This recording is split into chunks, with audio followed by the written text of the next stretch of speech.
Assalamu alaikum and hi. In today's video, we are going to discuss about steel and wrought alloys. So let's start the video. Introduction. Before introducing the topic, I will suggest you to kindly watch this video at least for 5 minutes. देखो हम video पर click कर लेते हैं, उसका display हमें पसंद नहीं आता, वॉइस पसंद नहीं आता, हम डायरेक्टली दूसरी वीडियो पर शिफ्ट हो जाते हैं. तो काइंडली एटलीस्ट एक वीडियो को 3 मिनट्स दे. अगर आपको समझ नहीं आ रहा तो दिन kindly skip it, but just seeing the display and voice और any other parameter which is not important in the case of learning, you skip the video, so it is not a positive approach. Now let's start the video. अच्छा, wrought alloy is an alloy which is shaped into another form by mechanical force, or it is an alloy that has been mechanically worked.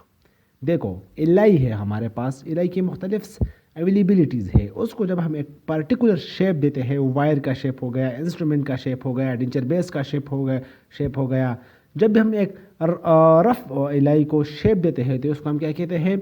हम उसको rot ally कहते हैं. ये shaping हम कैसे देते हैं? ये हम कूल वर्किंग में भी दे सकते हैं, कास्टिंग के थ्रू भी दे सकते हैं, एमलगेमेशन के थ्रू भी दे सकते हैं, एंड मैकेनिकली भी दे सकते हैं. So shaping an alloy is called or rotting alloy, and the shaped alloy is called wrought alloy. Acha. The metal alloy can be shaped by cool working, in which the metal alloy is hammered, drawn or bent into shape at temperature well below the recrystallization temperature, often at room temperature. Cool working हमने detail में discuss किया है metal वाले chapter में. देखो metal cool working में क्या होता है, हम मेटल को शेप करते हैं बाय मैकेनिकल मीन्स. कैसे शेप देते हैं? हम मेटल को बिलो रिक्रिस्टलाइजेशन टेम्परेचर लाते हैं ताकि एटम की जो मोबिलिटी है वो सीज हो जाए और जस्ट हमारा हैमरिंग ही इन्फ्लुएंस करे. अगर हम टेम्परेचर ज़्यादा करेंगे तो मालिकुलर मूवमेंट भी स्टार्ट होंगे, मालिकुलर चेंजेस भी आएंगे, तो जो हमारा हैमरिंग का प्रोसेस है वो काउंटरैक्ट होगा. So to end this adverse effect we will give temperature below the recrystallization temperature and will hammer or mechanically shape the metal, which will gain the shape of wrought alloy. Thus, a metal alloy structure is produced in this way are said to have wrought structure.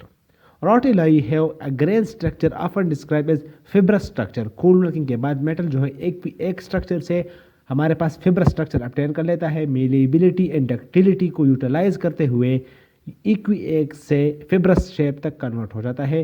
फिर fibrous shape में हमारे पास जो वो ductility है और mobility malleability है वो कम हो जाती है. ये सारे कंसेप्ट कूल वर्किंग में मैंने डिटेल से एक्सप्लेन किए हैं. यहाँ पर जस्ट सुपरफिशियल क्लू दे रहा हूँ, तो आप उस वीडियो को ज़रूर वॉच करें, प्लेलिस्ट में मिल जाएगी. Fibrous structure is what remain the original grain structure. देखो अगर आपसे क्वेश्चन पूछा जाए या वाइवा में पूछा जाए, ऑस्पी में पूछा जाए, किसी भी एग्ज़ाम में आप दे रहे हो, तो जो हमारे पास प्योर मेटल है उसका प्योर एलाई है या मेटल है उसका शेप कैसा होगा?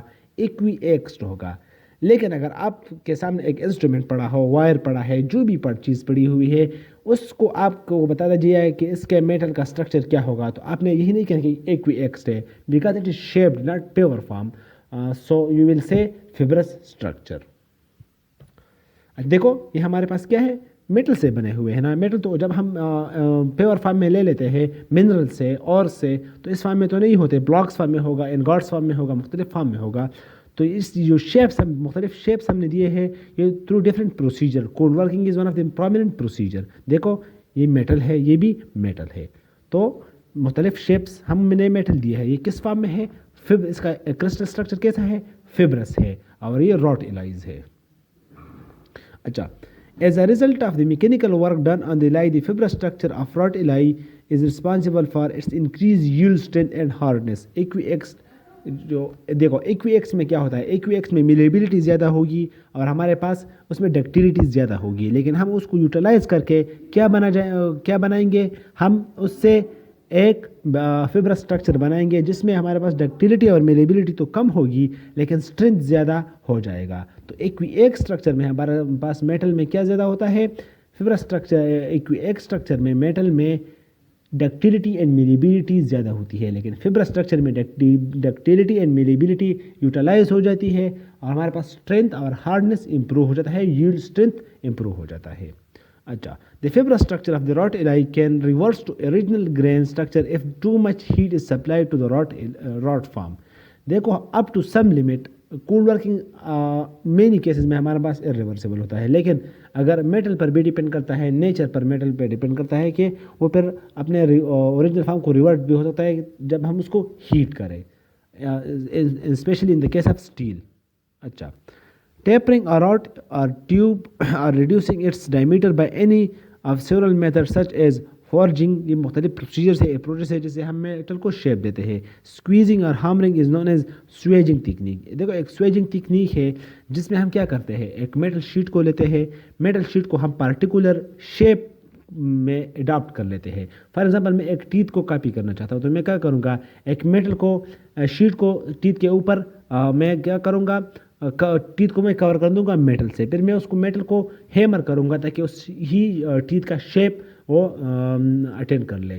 हाँ, it is also known as creasing. तो ये ऑल नेम जो है एक ही टेक्निक के नेम है जिसे स्वेजिंग कहते हैं। देखो ये स्वेजिंग है, ये क्या था, पहले एक मेटल था ना, अब जब इस मेटल को मैंने फोर्स लगाया है, देखो ये मेटल था पहले एक फ्लैट फॉर्म में था, एक शीट फॉर्म में था, और कौन सा फॉर्म है ये हमारे पास इक्विएक्स फॉर्म है। मैंने इसको हैमर किया, देखो ये टीथ के जो कंटोर्स है, ये जो एक्सियल लाइंस है या जो प्रॉक्सिमल स्पेसेस है, इसको जो इंसाइजर एजेस है, ये कम्प्लीटली रिकॉर्ड हुए हैं। तो ये पहले मेटल था, हमारे पास शीट था, और जब हमने इसको हैमर किया है थ्रू स्वेजिंग टेक्निक, इसने ये शेप अडॉप्ट कर ली है। तो this is called swaging technique. अच्छा, application and uses, wrought alloys के यूजेस क्या है, मैंने पहले ही पिक्चर में दिखाया था कि कितने यूजेस थे हमारे पास ऑर्थोडोंटिक में, एंडोडोंटिक में, डेंटिस्ट्री के जितने भी ब्रांचेस है वहाँ पर मेटल्स के बगैर आप काम नहीं कर सकते। Wrought alloy are commonly use in dentistry for making of instruments, burs भी एक इंस्ट्रूमेंट है, वायर्स है, डेंचर बेसिस है, orthodontic bands and brackets which I already showed you in the second slide. अच्छा, टाइप्स ऑफ रॉट एलाई हमारे पास कितने हैं, दो है, इसके अलावा और भी है लेकिन मोस्ट कॉमनली यही है। मुख्तलिफ और भी है लेकिन जो प्रोमिनेंट है ये दो है। Wrought alloy are of two types, steel and stainless steel. एक स्टील है और एक स्टेनलेस स्टील है। स्टेनलेस नाम से है वाज़ेह है, स्टेन कम होगा या नहीं होगा, तो देख लेते हैं आगे हम एक एक डिटेल से एक्सप्लेन करने वाले हैं। First steel and then stainless steel. अच्छा, स्टील क्या है, steel as an alloy of iron and carbon. देखो इसको याद रखो कि हमारे पास स्टील एक इलाई है, हम सबको पता है कौन सी इलाई है, एक रॉट इलाई है। किस चीज़ की इलाई है, आयरन एंड कार्बन की इलाई को हम क्या कहते हैं, स्टील कहते हैं। तो आपने यही डिफिनीशन याद करना है, in which the carbon content is less than 2%। देखो कार्बन कंटेंट लेस देन 2% होगा। कार्बन के कंटेंट के क्या असरात होंगे स्टील पर, अगर ज़्यादा हो जाए तो क्या होगा, कम हो जाए तो क्या होगा, ये सब मैं एक्सप्लेन करने वाला हूँ।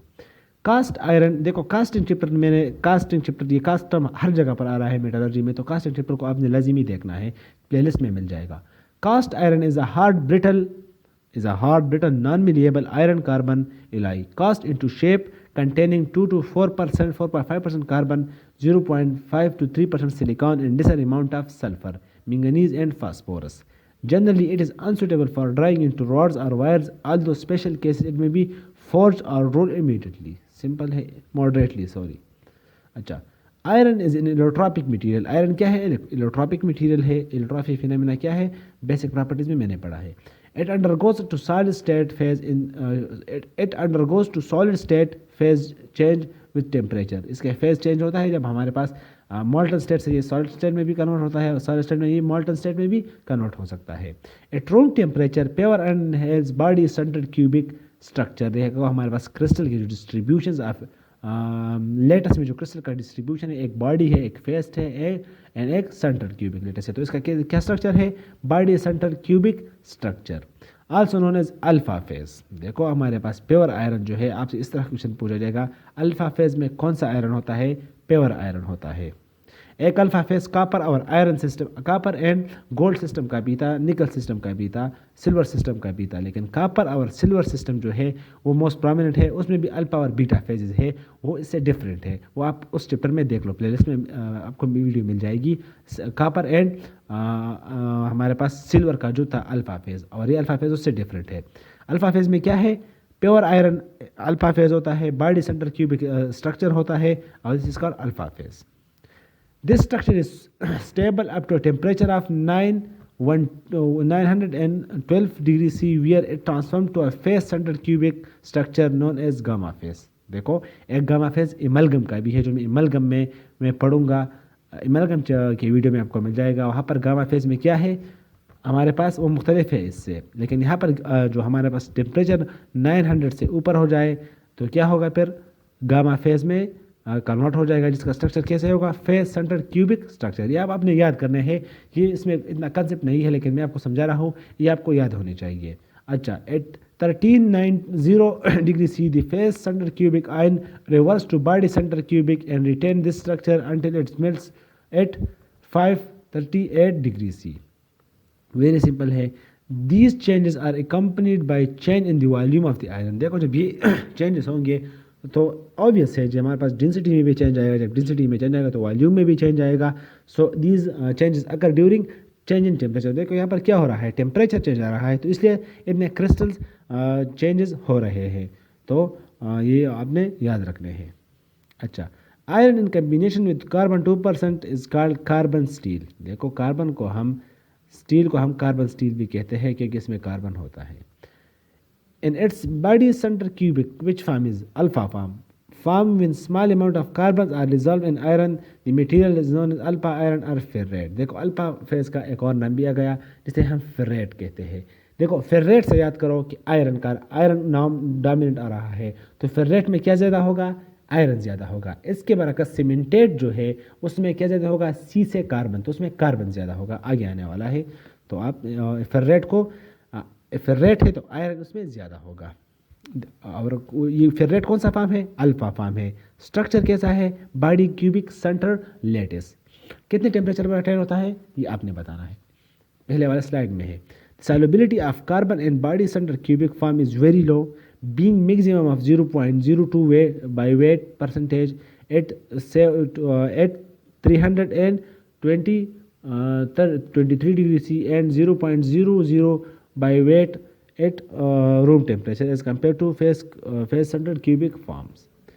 The face-centered cubic form of the material has a considerable higher amount of carbon up to 2.11% and this form is called cementate। अच्छा, यही सीमेंटेट आई है लेकिन आप देख लो।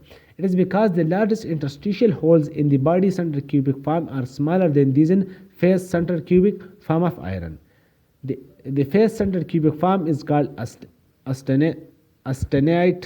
अस्टेनेटिक स्टील है हमारे पास। अस्टेनेटिक स्टील उस स्टील की कहते हैं, मैं आपको अगर सिंपल अल्फाज में समझाऊँ, जो हमारे पास 723 डिग्री से जब टेम्परेचर ज़्यादा हो जाए तो स्टील जो है एक स्ट्रक्चर अपटेन कर लेता है जिसका जो क्रिस्टल जो अरेंजमेंट है वो एफसीसी रीजन में होगा, फेस क्यूबिक सेंटर लेटिस में होगा। इसको हम अस्टेनाइट स्टील कहते हैं या अस्टेनेटिक स्टील कहते हैं। When the limit of solubility for the carbon is exceed for either of these form of steel, the excess carbon precipitate out as ferric carbide. This phase is hard and brittle known as cementite। Cemented और cementite. देखो इस बात को समझो, हमारे पास अगर access carbon है तो क्या है, सीमेंटेट है। एक्सेस आयरन है तो क्या है, फेरेट है। अगर फेस सेंटर क्यूबिक लेटिस है, टेम्परेचर 723 से ज़्यादा है तो कौन सा फॉर्म है, अस्टेनाइट फॉर्म है हमारे पास। तो ये तीन फॉर्म्स है, आपने इसको याद रखना है। ये टेम्परेचर चेंजेस की वजह से है और हमारे पास स्टील ही की फॉर्म है, लेकिन क्रिस्टल शेप मुख्तलिफ है, टेम्परेचर मुख्तलिफ है और concentration of iron and carbon fluctuate हो रहा है। देखो यहाँ पर एक बात आई है, इट इज़ ब्रिटल। देखो जब भी कार्बन का अमाउंट ज़्यादा होगा तो मटेरियल हार्ड होता जाएगा, ब्रिटल होता जाएगा। तो कार्बन का क्या रूल है, गिविंग हार्डनेस। तो इसी वजह से जो हमारे पास जिस फॉर्म में कार्बन ज़्यादा होगा वो यूज़ होगा for cutting instrument. Are you getting me? Those form of steel which has the highest amount of carbon will be used for cutting instrument and the form of steel which has less amount of carbon will be used or utilized for non cutting instrument। अब कौन से form में carbon ज़्यादा है मैंने बता दिया, आगे और भी फॉर्म्स आने वाले हैं और किसके लिए यूज होंगे, फॉर कटिंग इंस्ट्रूमेंट। तो इससे MCQs और ECQ पॉसिबल है, इस कंसेप्ट को याद कर लो। अच्छा, हाइपर एंड हाइपोयूटिकॉइड स्टील, यहाँ पर वो कंसेप्ट अब अप्लाई होने वाला है, आप देख लो। At a temperature concentration of 0. At a carbon concentration of 0.8%, the alloys show a transformation from a single phase structure consisting of ferrite and cementite. The mixture of ferrite and cementite is called perlite or perlite. देखो क्या होता है जब हमारे पास ये, मैंने किस metallurgy में हमने एक यूटेक्टिक कहा था, एक पीरिटेक्टिक कहा था और एक हाइपोटिकॉइड इलाई कहा था, या हाइपोटिकॉइड इलाई कहा था, यूटिकॉइड इलाई भी आप कह सकते हो। तो 3 इलाइज का फॉर्मेशन कैसा होता है वो मेटल वाले चैप्टर में है, यहाँ पर मैं जस्ट सुपरफिशियल रीड देने जा रहा हूँ। जब हमारे पास एक फेज 2 सॉलिड फेज में कन्वर्ट हो जाए उसको हम यूटिकॉइड इलाई कहते हैं। एक ही स्टील है, फेरेट एंड सीमेंटाइट दे रहे हैं, ये क्या कौन सा ट्रांसफॉर्मेशन है, eutectoid transformation, and these are eutectoid alloys. उस देखो this sorry transformation is called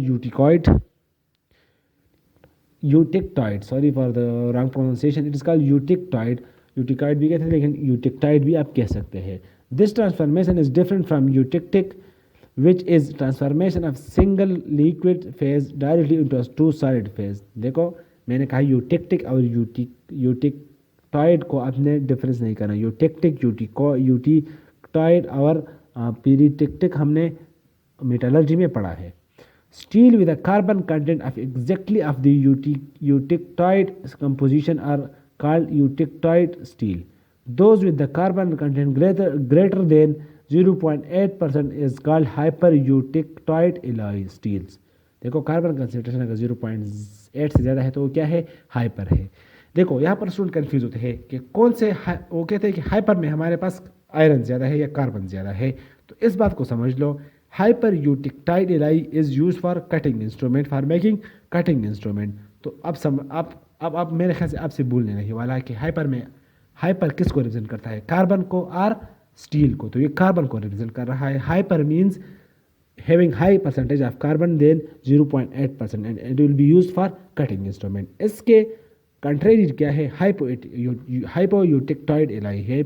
those with carbon content less than 0.8% are called hypoeutectoid steel and it will be used for non cutting instrument. अच्छा, on slow cooling the austenite is converted into a mixture of ferrite and cementate is called perlite। देखो मेरे pronunciation में थोड़ा मसला है, pronunciation पर आप focus नहीं करो, जस्ट कंसेप्ट पर आप फोकस करो। However, cooling is not usually carried out slowly but involves a repeat cooling by immersing the subject into cool water in a process is called quenching। देखो what is quenching हमने metallurgy में पढ़ा है, इसलिए मैं कहता हूँ कि आप प्लीज़ अपना टाइम भी वेस्ट मत करें, अपना पोटेंशियल वेस्ट मत करें, पहले ही वीडियो से स्टार्ट कर ले मेटलर्जी की। अगर आप मेटलर्जी यहाँ से पढ़ना चाहते हैं तो मेटलर्जी के पहले चैप्टर देखो, इम्प्रेशन से इस प्लेलिस्ट से सीखना चाहते हैं तो इम्प्रेशन को देख लो, लेकिन दरमियान से स्टार्ट नहीं लो, आपका वैसे ही टाइम वेस्ट होगा। देखो क्विंचिंग क्या है, क्विक कूलिंग है हमारे पास। इससे क्या असर देंगे, वो कोरिंग से मैंने रिलेट किया था, इसके अलावा डिस्ट्रीब्यूशन था, कोरोजन रेजिस्टेंस से हमने रिलेट किया था। तो ये सब हमने मेटलर्जी वाले चैप्टर में और मेटल वाले चैप्टर में बताए हैं, प्लेलिस्ट में वीडियो मौजूद है।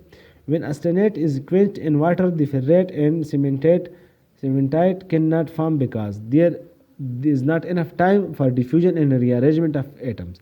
देखो क्विक प्रोसेस है तो हमारे पास जो पेरिलाइट थे वो नहीं बनेंगे, क्योंकि क्विक प्रोसेस है तो हमारे पास एक दरमियान में एक मीडियम फेज बन जाएगा जिसको हम एक नाम कहते हैं, जिसका नाम है मार्टेनसाइट।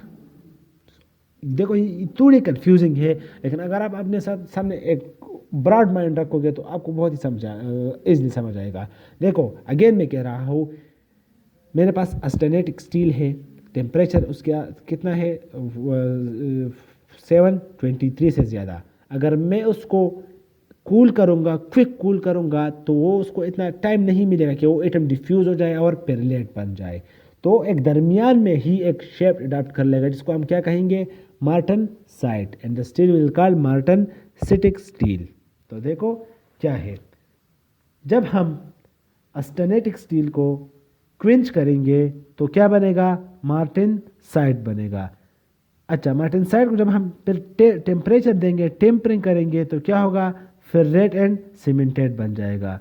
देखो क्विंचिंग में क्या है, क्विक कूलिंग है। क्विक कूलिंग को जब हम टेम्परेचर देंगे तो कूलिंग हमारे पास ग्रेजुअल हो जाएगा, तो क्या बनेगा फिर फेरेट एंड सीमेंटेड बनेगा। और जब हम फेरेट एंड सीमेंटेड को हीट करेंगे तो क्या बनेगा, अस्टेनेट बनेगा। तो ये एक ट्राइंगल के फॉर्म में आप याद कर सकते हो जो आगे आने वाला है। अच्छा, this form of steel is described as martensite, extremely hard and brittle, and will be used for cutting instrument and will have high percentage of carbon. For cutting instrument, hyper-eutectite steel is generally used because it combine the hard martensite with a large presence of hard cementite, such that a cutting edge can produce which does not blunt readily, जो आसानी से हमारे पास blunt नहीं होती, तो sharpness maintain रहता है। For non cutting instrument hypoeutectoid steel is use this alloy predominantly the formation of the more ductile ferrite, while the hardness is controlled by the presence of martensite and much lower amount of cementite. So very basic concept. अच्छा, ये मैं यही बात कर रहा था जो मैं ट्रायंगल पढ़ रहा था आपको। क्या है हमारे पास, अस्टेनाइजिंग क्या है, अस्टेनेटिक स्टील क्या है, जिसका टेम्परेचर 423 से ज़्यादा हो। जब हम इसको क्विंच करेंगे तो क्विक कूलिंग करेंगे तो क्या बनेगा, मार्टेनिस्टिक स्टील बनेगा। जब हम मार्टेनिस्टिक स्टील को फिर टेम्परिंग देंगे तो कौन सा स्टील बनेगा हमारे पास, वही पेरिलेट फॉर्म बन जाएगा। जब पेरिलेट को हम फिर टेम्परेचर देंगे एट हाई टेम्परेचर और लो टेम्परेचर, लेकिन पेरिलेट को हम हीटिंग करेंगे तो क्या बनेगा हमारे पास, आप बताओ क्या बनेगा। मैं अब यहाँ पर आपका कंसेप्ट चेक करने वाला हूँ। जब हम पेरिलेट को हीट देंगे तो कौन सा बनेगा, अस्टेनेटिक बनेगा। तो वेरी सिंपल कंसेप्ट, अगेन सुन लो, अस्टेनेटिक स्टील है। जब मैं अस्टेनेटिक स्टील को क्या करूँगा, कूल करूँगा तो बेसिकली हमारे पास क्या बनेगा, स्लोली कूलिंग जब हो जाएगी पेरिलेट बन जाएगी। लेकिन अगर मैं क्विंच करूँगा तो क्या बनेगा हमारे पास, मार्टेनसाइट बनेगा। मार्टेनसाइट जब मैं टेम्पर करूँगा तो क्या बनेगा हमारे पास पेरिलेट बन जाएगी। लेकिन जब मैं पेरिलेट को फिर हीट करूँगा तो क्या बन जाएगा, अस्टेनेटिक स्टील बन जाएगा। पेरिलेट को कितना हीट करूँगा, 423 डिग्री सी तक। सो आई डोंट थिंक सो कि इससे अच्छा एक्सप्लेनेशन कोई कर सके, या इतना बार बार मैंने आपको रिवाइज किया है, तो I hope that you got it. अच्छा, स्टेनलेस स्टील क्या है, it is in alloy. Steel क्या था, कार्बन और हाइड्रो आयरन था। उसके बहुत से हमारे पास हमने बेनिफिट्स भी देख लिए, लेकिन एक जो बहुत ही इंपॉर्टेंट हमारे पास था आपके लिए कि डिसएडवांटेज था, कंसर्न था, वो क्या था, उसमें कोरोजन रेजिस्टेंस के लिए कुछ नहीं था। इसके अलावा मुख्तलिफ प्रॉपर्टीज़ होती है, हमें सिर्फ हार्डनेस नहीं चाहिए, हमें और कोरोजन रेजिस्टेंस चाहिए, इसके अलावा हमें फ्लो चाहिए, हमें और प्रॉपर्टीज़ चाहिए, स्कैवेंजर इफेक्ट चाहिए। तो वो कौन देगा, मुख्तलिफ एटम वो देंगे, एलिमेंट वो देंगे। तो जब हमारे पास प्योर कार्बन और आयरन के अलावा और भी एलिमेंट होंगे तो उसको फिर हम क्या कहेंगे, स्टेनलेस स्टील कहेंगे। It is in alloy containing iron carbon, ये हमारे पास स्टील में भी था, कार्बन 2% था, बट इसके एडिशन में क्या होंगे, निकल होगा, क्रोमियम होगा, along with molybdenum, silicon, cobalt and manganese. ये मुख्तलिफ प्रॉपर्टीज़ देंगे। ये कौन से प्रॉपर्टीज़ देंगे, हर एक का प्रॉपर्टी मैंने गोल्ड में भी बताया है, तो वहाँ पर भी देख ले, यहाँ पर मैं दोबारा भी बताऊँगा।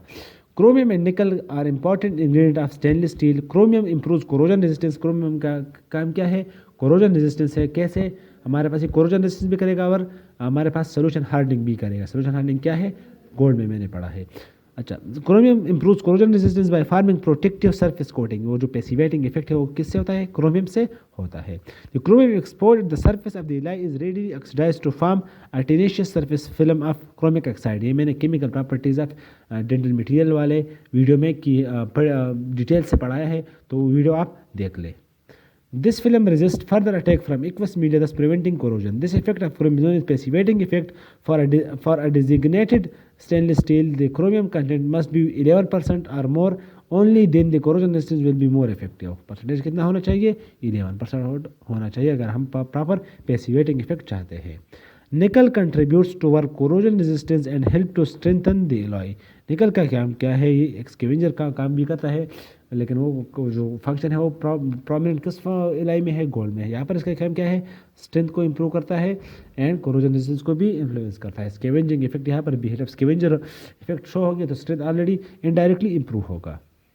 अच्छा, फॉर्म्स ऑफ स्टेनलेस स्टील, देखो वही बात अगेन एंड अगेन आ रही है। फेरेटिक स्टेनलेस स्टील, फेरेटिक में क्या ज़्यादा होगा, आयरन ज़्यादा होगा, कार्बन कम होगा।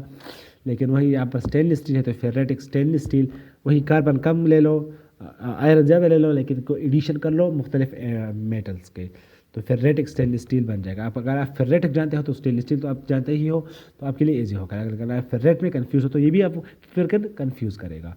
तो देखो क्रोमियम है हमारे पास 11% है टू 27% निकल, इस परसेंटेज की कोई ज़रूरत नहीं याद करने की, अगर याद कर सकते हो तो अच्छा है, लेकिन इतना इंपॉर्टेंट नहीं है। किसके लिए होता है, प्रोडक्शन ऑफ टूल्स।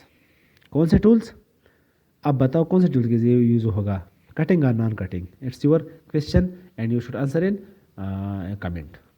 अच्छा, austenitic stainless steel, Austenitic stainless steel is widely used because it is highly malleable and it can be rapidly shaped for a wide variety of purpose. Austenitic steel हमारे पास कौन से temperature पर obtain हो रहा था, कौन से टेम्परेचर से अबाव अपटेन हो रहा था, ये भी आपने कमेंट में बताना है।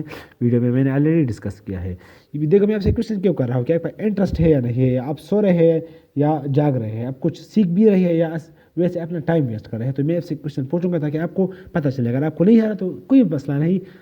ये वीडियो जो यूट्यूब में मौजूद है, ये जितना आप बार आप देख सकते हो आप देख सकते हो, तो वीडियो को फिर रिवर्स करो, लेकिन जब तक सीखते नहीं तो वीडियो को जस्ट सुपरफिशियली रीड ना करो, क्योंकि मैं एक कंसेप्ट दे रहा हूँ, एफर्ट पुट कर रहा हूँ और आप सीख नहीं रहे तो काइंड ऑफ डीमोटिवेटिंग और हर्टिंग।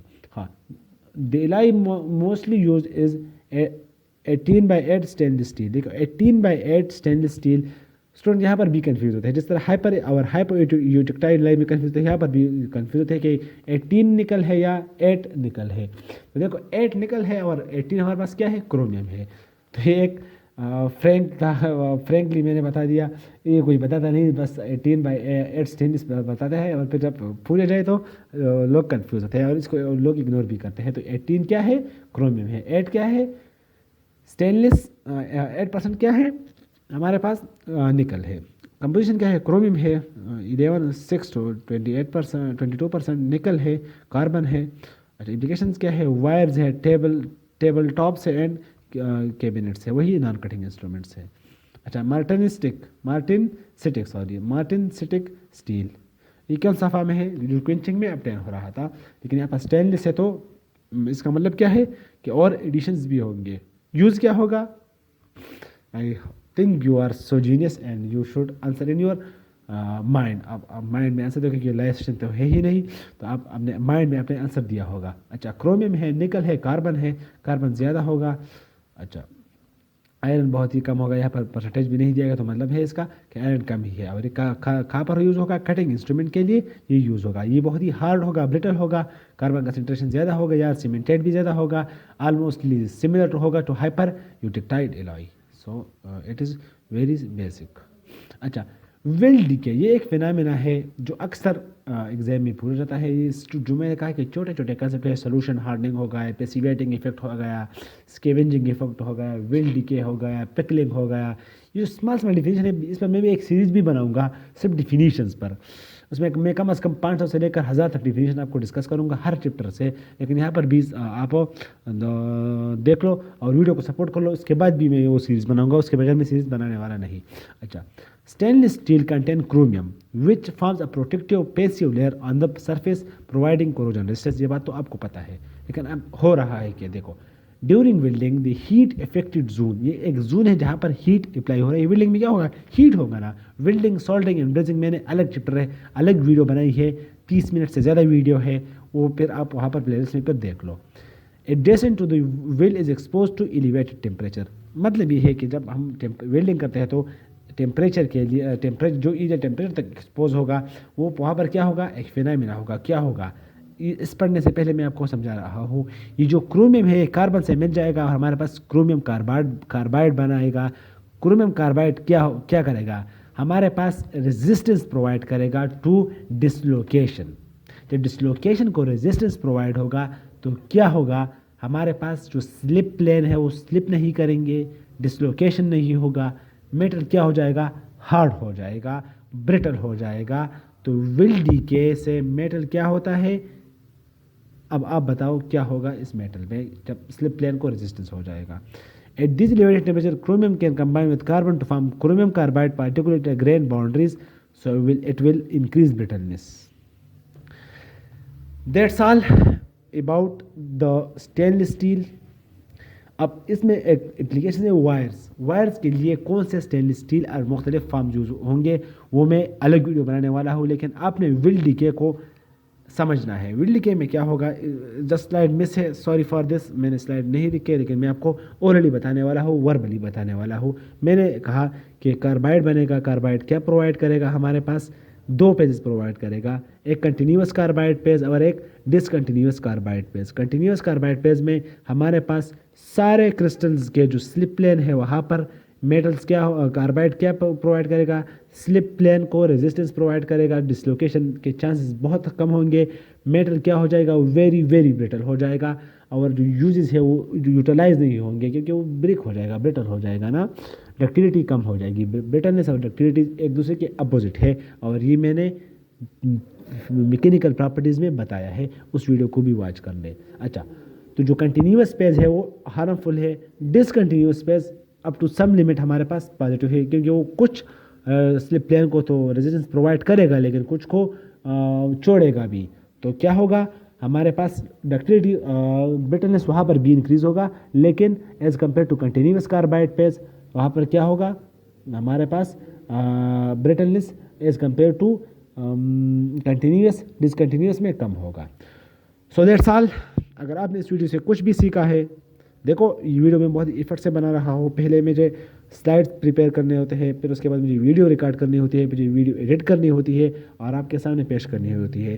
तो एक वीडियो कम से कम मुझसे एक वीक लेता है, तो एटलीस्ट वीडियो को सपोर्ट करें, चैनल को सपोर्ट करें और वीडियो को शेयर करें, चैनल को सब्सक्राइब करें and wait for the whole dental material. मैं सारे डेंटल मटेरियल को आपको फिंगर टिप पे समझाने वाला हूँ, तो चैनल को ज़रूर सब्सक्राइब करें, अपने फ्रेंड्स को रिकमेंड करें। Thank you so much for watching and before thanking I will definitely से कि अगर आपको कुछ भी इस चैप्टर में मिस हुआ है, जो भी कंसेप्ट आपको नहीं आ रहा, उसको कमेंट्स में लिख लो, मैं वो कमेंट पिक करूँगा, उस पर मैं भी अलग वीडियो बनाऊँगा, जितने भी आपकी कन्फ्यूजन है वो मैं दूर करूँगा। तो आपने कमेंट्स अंडर एस्टिमेट नहीं करने, जस्ट आपने कहना है कि वीडियो में क्या इंप्रूवमेंट हो सकती है, जो भी सजेशन हो आप कमेंट्स में ज़रूर बताएं। Thank you so much for watching.